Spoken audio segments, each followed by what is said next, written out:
बचपन से हम सुनते आते हैं कि माँ बाप के चरणों में स्वर्ग होता है। उनकी सेवा से बड़ा कोई धर्म नहीं और कोई बड़ा पुण्य नहीं होता।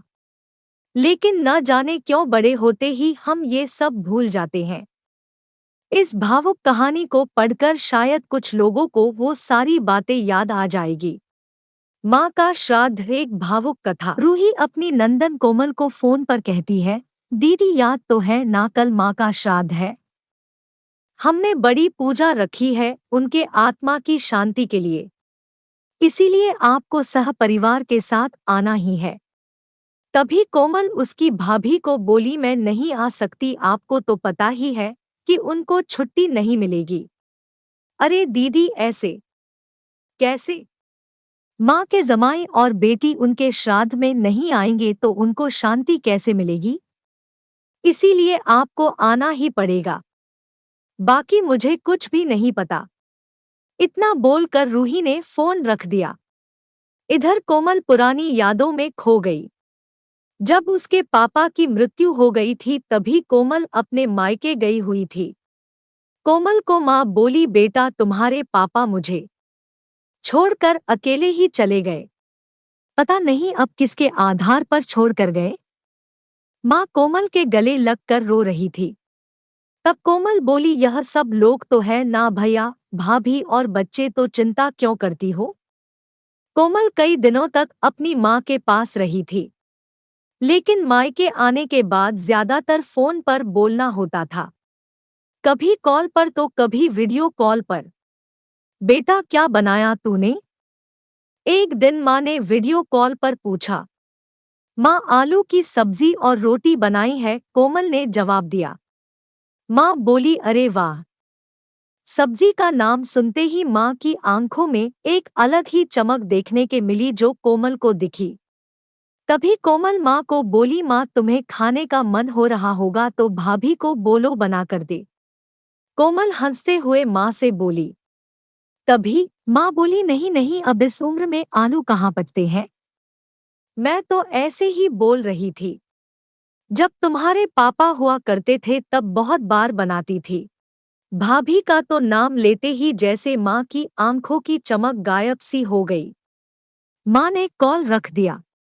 माँ को क्या हो गया, ऐसे क्यों बोल रही थी, वह सब ठीक तो होगी ना? कोमल अपने आप से बातें कर रही थी। ऐसे बहुत बार खाने की बातों पर बातचीत होने पर माँ की आंखों का भाव बदल जाता, लेकिन ऐसा क्यों था वो समझ नहीं पाई। लेकिन इसके पीछे का राज उसके समझ में आया कुछ दिन बाद, जब वह छुट्टियों में 2 दिन के लिए मायके गई।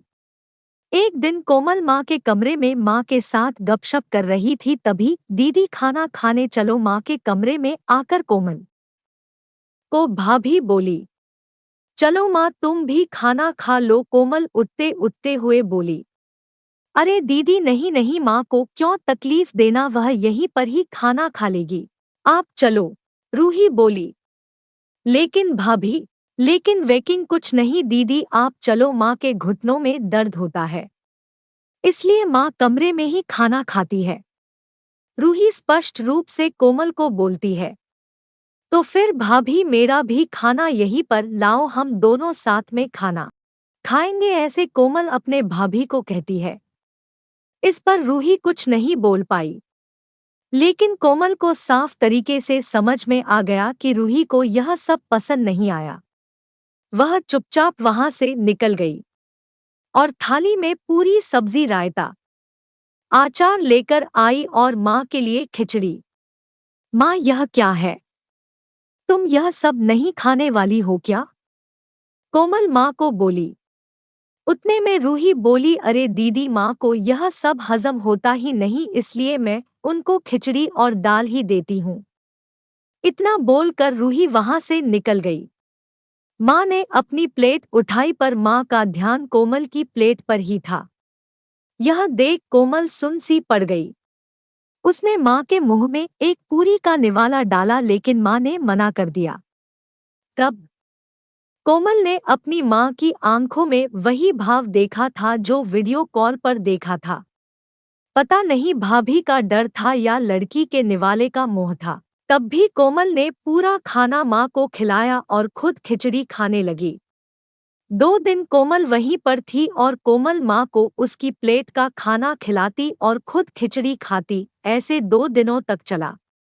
माँ के बहुत मना करने के बाद भी कोमल मात्र जिद में माँ को खाना खिलाती थी। वह बोली, भैया मैं कुछ दिनों के लिए माँ को अपने घर ले जाती हूँ। घर जाने से पहले कोमल ने अपने भाई तन्मय को पूछा। वह बोला, क्या तुम्हारा दिमाग खराब हो गया है?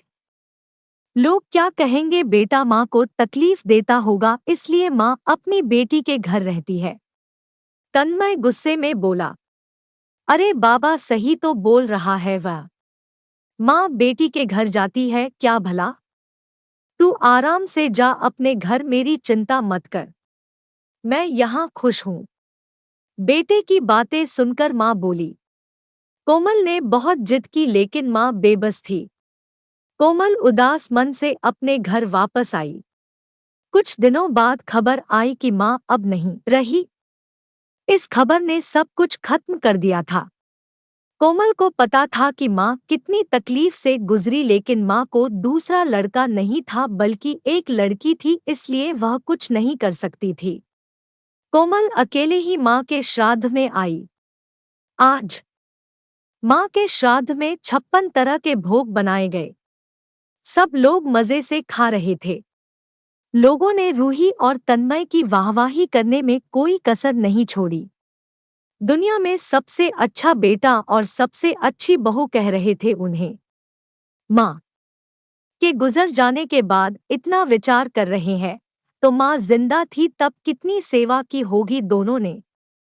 कोमल दुखी होकर माँ की तस्वीर की तरफ देख रही थी। तभी दीदी चलो आप भी खाना खा लीजिए, रूही कोमल को बोली, जो माँ के रूम में माँ की तस्वीर सीने से लगाकर रो रही थी। वह बोली, नहीं भाभी मुझे नहीं खाना।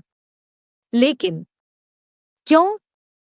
आप नहीं खाना खाओगे तो माँ की आत्मा को कैसे शांति मिलेगी?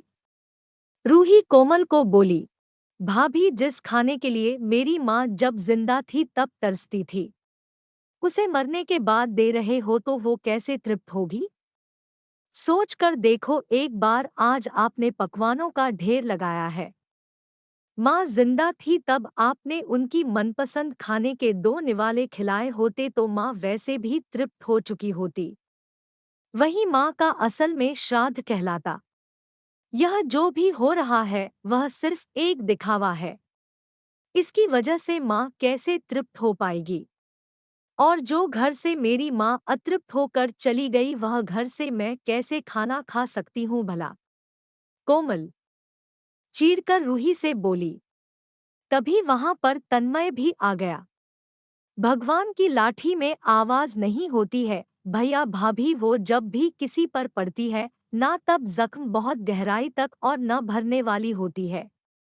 आप भी तो 2 बच्चों के माता पिता हो, लेकिन मैं भगवान से दुआ जरूर करूंगी कि आप जब तक जिंदा हो तब तक आपको अतृप्त ना रखें।